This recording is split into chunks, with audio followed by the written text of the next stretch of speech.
कहते हैं कि ये नहीं था कि ये जो है वो सिर्फ एक गवर्नमेंट की राय, तो समझ बादशाह हुक्म तो समझ कंपनी का चल रहा था।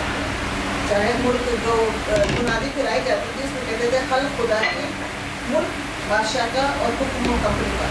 तो हुक्म तो कंपनी का ही चलता था, इसके बादशाह सिर्फ नाम के थे, लेकिन इसमें वो काफ़ी कुछ लिखते रहते थे सारे जो भी हालात थे, जैसे कि जब मंजूर शाह को 1856 में उन्हें भेजा गया है, एग्जाइल किया गया है, कैलकटा गए हैं, उसके बारे में काफ़ी डिटेल्स अखबारों में छपी और बाद में 1857 में लोगों ने पढ़ा और उन्होंने उसमें हिस्सा लिया। मौलवी बाबर ने शुरू में तो चार्ल्स मेटकाफ प्रेसिडेंट थे, उनके साथ उन्होंने एडमिनिस्ट्रेटिव सर्विसेज ज्वाइन की, ब्रिटिश ईस्ट इंडिया कंपनी की, लेकिन बाद में उन्होंने 1836 में लिथोग्राफिक प्रेस खरीदी थी और वहाँ से फिर भी दिल्ली अखबार और फिर दिल्ली उर्दू अखबार शुरू हुआ।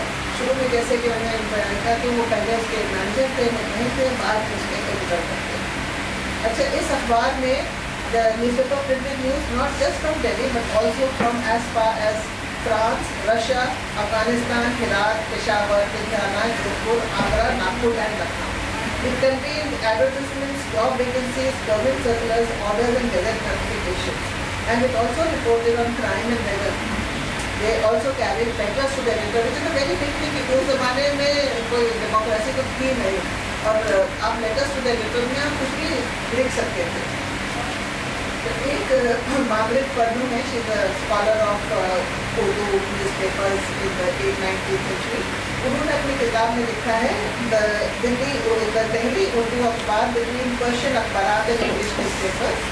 तो इसी का दिल्ली उर्दू अखबार का एक एडिटोरियल है जिसका मैं तर्जुमा पढ़ रही हूँ, लेकिन जिसका ओरिजिनल उर्दू में मिला नहीं। ये मार्गरेट पर्डू ने लिखा है कि editorial in 1853 of Delhi Urdu अखबार। It is evident that the dignity of the manager, Mohammed, of a newspaper is in fact corresponding to the position of a preacher. The main object of producing and publishing a newspaper is the teaching and preaching of subjects which are useful for the human beings and common welfare. Rifai Am. The intention is that common people should imbibe virtues and shun vices.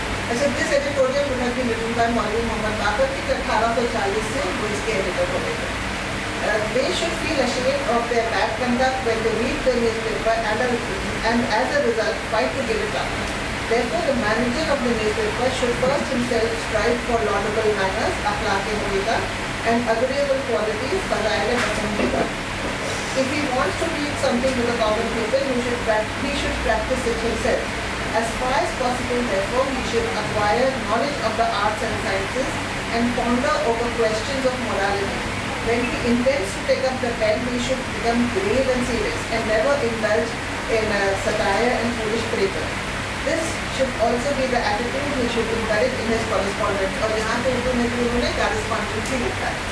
As far as possible, the manager of a newspaper should investigate whether the reports of the correspondent are true or false. Otherwise, the standard of the paper will be brought down and it will lose its reputation. The readers will then begin to cast doubts even on true news. So this was the standard on which the Delhi Urdu Akhbar was trying to keep.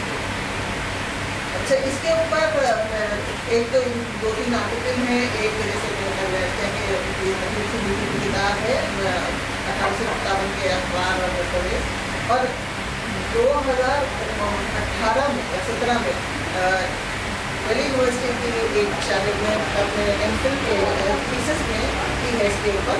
उसका नाम है हिना यूनुस अंसारी, और हिना की जो MPhil है वो है on the indigenous sources of 1857, जिसमें उसने बहुत डिटेल में दिल्ली उर्दू अखबार और एक लखनऊ का था तिलिस्म और इसके ऊपर उसने पूरी अपनी PhD रिसर्च की है, जिसमें से काफ़ी मैंने उसका पूरे मतलब उसकी जो किताब जो है लोग चाह रहे हैं कि पब्लिश हो जाए, लेकिन अभी तक अनपब्लिश्ड ही है। तो